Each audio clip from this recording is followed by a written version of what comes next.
5 seconds to go.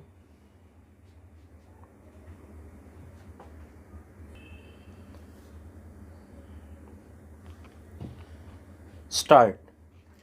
On behalf of the Indian National Commission and myself, I extend a very cordial welcome to Mr. Border, Director General of UNESCO, on the occasion of his first official visit to India.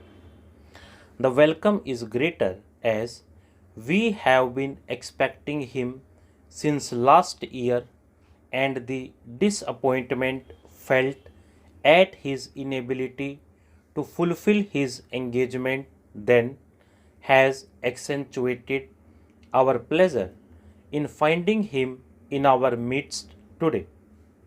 We welcome him not only because he is the Director General of UNESCO, but also because of the personal contribution he has made both before and since he assumed that office towards the furtherance of peace through education. His work in rural adult education in Mexico won the appreciation of discerning critics all over the world. Ever since he assumed office as Director General, he has given a new impetus to the program of fundamental education and the service of underdeveloped areas. I have every hope that his present tour of India, Ceylon, and Pakistan will establish closer bonds between UNESCO and these countries and lead to greater efforts in the cause of education for peace and unity. UNESCO is one of the specialized agencies of UNO which was established to achieve international unity and peace. We must, however, confess that world unity on the political plane is still a distant goal. The world organization which have been set up to achieve political unity, whether as the League of Nations or the United Nations organization, have not yet achieved anything that can rekindle the hopes of men. UNO, founded to solve all political problems in a spirit of equity by remaining free from entanglement with power blocks, is unfortunately itself becoming a victim of power politics. The conflicts between nations that formerly marked the field of diplomacy are now often displayed in the deliberations of UNO. How can we then hope that UNO will succeed in its aims unless it can disentangle itself from the fact of political groupings and judge all questions from the point of view of international justice and peace? While aware of the present shortcomings, India is nevertheless a staunch supporter for world peace, is so precious an objective that we cannot give up any instrument which offers even a remote hope of achieving it. And what instrument of world peace can there be other than UNO?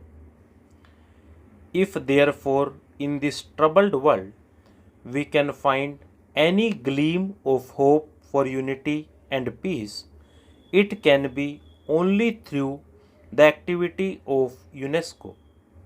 UNESCO rightly recognizes that All conflicts originate in the mind of man, and hence it is in the minds of men that the bastions of peace must be built.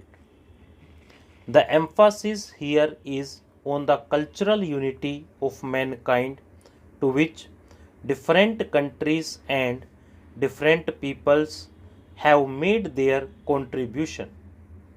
In UNESCO, one may therefore forget the clashes of take success and live in an atmosphere where representatives who oppose one another in UNO can cooperate in creative effort.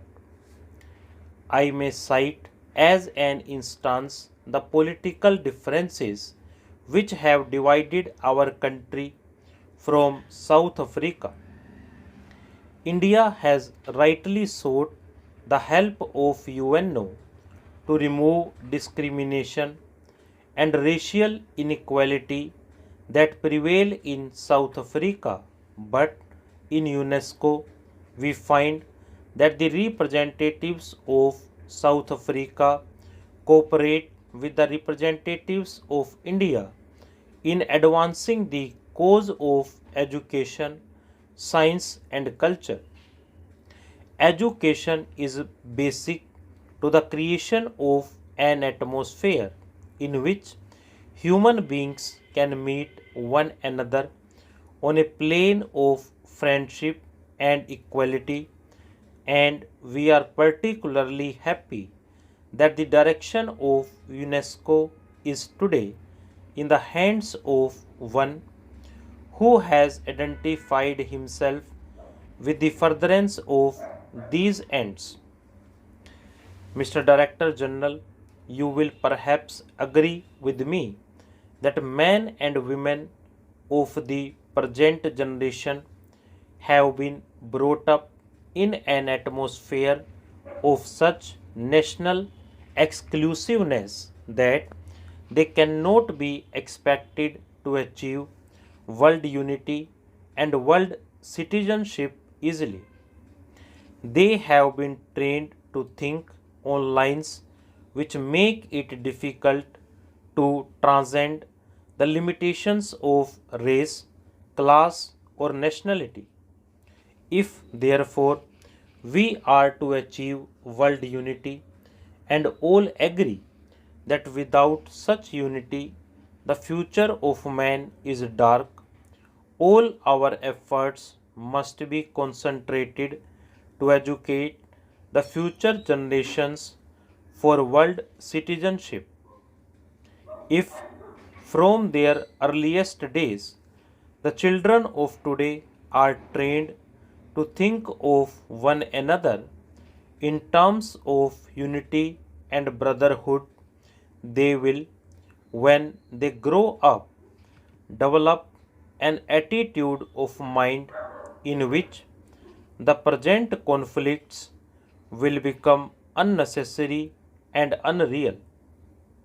I also hope, Mr. Director General, that you will agree with me that for achieving this end, the entire method of teaching history and geography in schools must be changed. Till this has been done, there can be no hope of achieving a real unity of purpose among the peoples of the world, and without such unity, there can be no world citizenship. The way in which we teach history and geography today very much militates against this objective. Stop.